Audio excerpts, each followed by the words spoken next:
looking here at these ribs, I mean, what exactly are you looking for as far as, you know, a competition rib and what fits that mold? Sure. All right, so on the top side of the rib, what I'm looking for is something that's got plenty of meat on it. You can see some of these are what we call shiners, where the bone is showing through. Now, obviously, when we cook those, right, that's not going to look, that's not going to be a good presentation because the bone's going to show through. So anytime you see that, you're going to automatically just set those off to the side. You're not, I mean, they're great. They're great to eat, but not so much to cook. Right. Super shiny. And then, so typically what you would do after that is you would turn them over, and you want ribs that have nice straight bones. You don't want them to, like you can see these, how kind of off they are, kind of run to the side. You want them to be nice and straight. They're just not going to sit in the box, right? That's right. Yeah, these are going to be more up and down. And if you can, you want a smaller bone rib, and that way they'll sit in the box a lot better than a bone that's really long like this. So,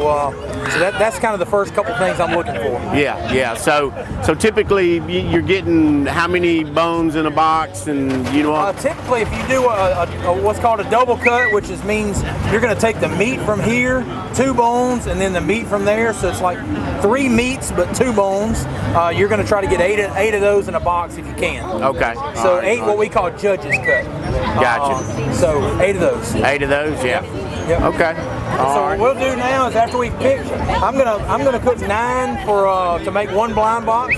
After we pick these 9, we're gonna trim them down. I'm gonna go in and trim them before I start cooking them. I'll probably trim a bone off of each end. Yeah. And then trim these up, get them nice and uniform, and then we'll get them in a bag and get them on ice tonight, and then start them about 7:30 in the morning. All right. Will you take any of this fat off of here? I'll take a little bit, and then like on this butt end of this rib, I'll actually take a little bit of this off because again, that's great meat, but it's not going to cook very consistent. Right. With throughout with this the side rib. being that little bit of meat. That's right. They're not going to. They're not going to cook. I mean, it'd be great to eat, but it's just not going to cook consistently. Exactly. Exactly.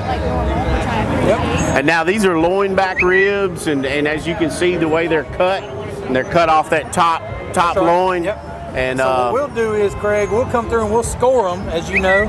We'll score them here, and that way if we do give a judge's cut, when they pull them, this whole loin, a lot of times if you don't score them, when you pull them apart, this whole loin will come with it. Right. So we'll score them between the bones on each one of these that we do for the competition. And they'll just break and pull. Break apart.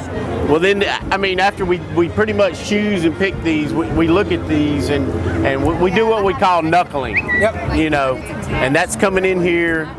When these things are cut off, that's actually part of the spine right here. That's right. Yep. That's cut off of here. Where the rib cage connects to the spine. Yep. Right. And go in here and we take all these out. That's right. Because you don't want that bone in it. I was going to say, you don't want, the presentation is not as good. The other thing is you don't want to take a chance on a judge getting a piece in their mouth. Right. I think, as a matter of fact, I think I have broken 1 tooth off of one of those before. That's right. It's obviously not one we cook because we remove them all. We would have taken them off. And a lot of teams, what they'll do is they'll take these to a butcher. Then they could run them through a bandsaw or something like that. But typically we don't. We just kind of handle it ourselves. You can usually knock it out pretty quick.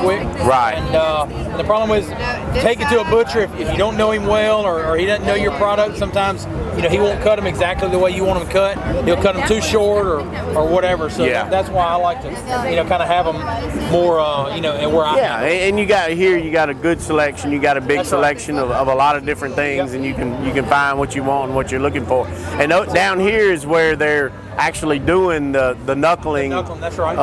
And taking these bones out here that are on here. Love the eaters. That shiner? Right. Yep. But that's what you do mostly. You just go down and you feel that bone in there. And you know that's what's got to come out of there. That's right. That's what's got to go. And some those are in there pretty tight. Some are out, where they're going to come out pretty easy like that one. Some of them you can almost pull out with your fingers. So it just kind of depends on how the when they butcher the hog, how good a job they did. Yeah. And now I've actually seen teams do something else that's different. Is they'll actually remove these kind of after they've cooked, because what it'll do is these will cook and these will actually pop out. That's right. And they'll go through and they'll pull these little bones out all the way down.